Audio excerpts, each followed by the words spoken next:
Estado. E ele falava que tinha o posto Ipiranga. O posto Ipiranga é um falastrão, é um enganador que nunca escreveu um livro, Paulo Guedes. Nunca escreveu um livro. É um enganador, ele não sabe macroeconomia, não conhece o Brasil, nunca viajou pelo Brasil. Quando voltou da pós-graduação em Chicago, ele optou, na época nós tínhamos um grande debate econômico no Brasil. Como ele não se encaixou? Porque ele é um idiota. Paulo Guedes é um idiota. O que o idiota fez? Foi pro Chile do Pinochet, porque ele achou que era melhor. Pô, o Chile do Pinochet tinha um debate na ditadura de Pinochet fantástico. O debate era no Estádio Nacional, você era fuzilado ou tinha as mãos amputadas, como teve o Vitor Hara, que é um célebre cantor dos anos 70, né, e que foi fuzilado e teve as mãos decepadas no Estádio Nacional, onde brasileiros foram fuzilados em 1973, depois do 11 de setembro. Agora, né? Tinha uma ideia ali do governo Bolsonaro no começo de diminuir um pouco o tamanho do Estado, tiveram certos cortes que foram interessantes, que realmente o PT deu aquela inflada bacana. Sim. Ou seja, tinha um movimento interessante. Não estou falando que são as pessoas mais são as pessoas ideais para aplicarem essas ideias. Sim. Mas assim, a ideia inicial de diminuir um pouco o tamanho do Estado, de tentar diminuir o gasto com funcionalismo, essas coisas, fazer reforma da Previdência, que é necessária num país que gasta tanto dinheiro, entendeu? Então assim, o que deu errado? Olha, primeiro nós temos que entender o que é Estado no Brasil. Se nós somos o que somos, é graças ao Estado. Se fosse na iniciativa privada, nós estaríamos plantando café até hoje.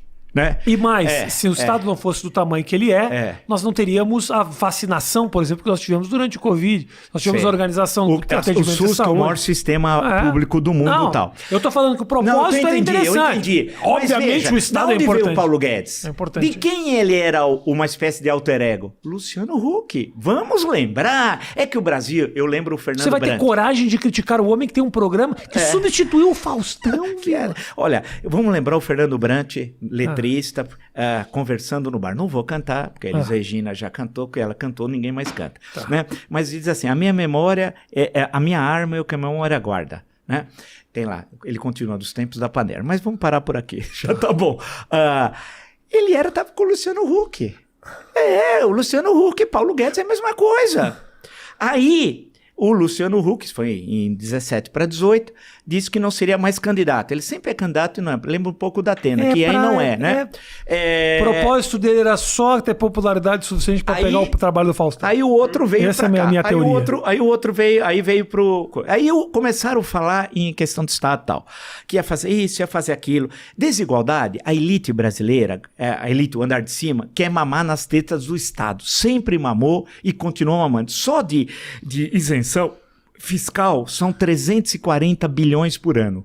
340 bi! Acho que o déficit, não sei se é 600 no Brasil, em 2 anos você eliminaria o déficit e tal. E são para as grandes empresas. Se você for pegar o setor industrial, o Brasil, antigamente, a indústria chegou a ser 30% do PIB. Hoje ela é 9%.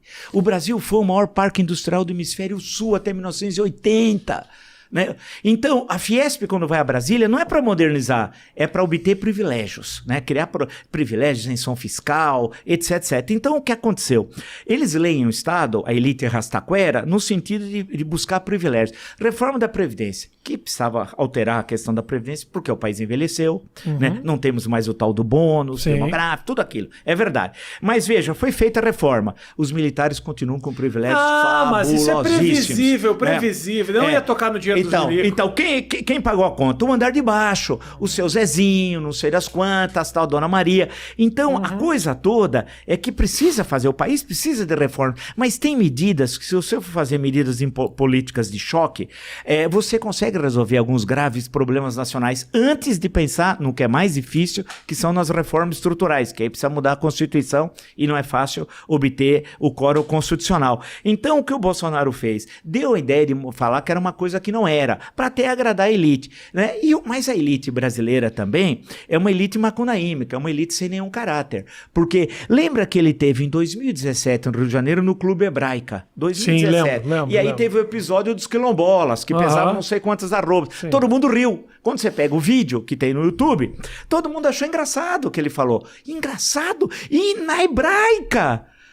do povo judaico que passou ao longo da história. Porque quando a gente fala do Holocausto, que é uma tragédia, mas é muito mais do que o Holocausto. Se você for puxar os pogroms que teve na Europa Oriental, na Europa Ocidental, o número de perseguição aos judeus ao longo da história é uma coisa terrível. Foi patética. Aquela ida do Bolsonaro lá foi patética. E aí os caras acharam, quando ele veio aqui na Faria Lima, acharam ele engraçado.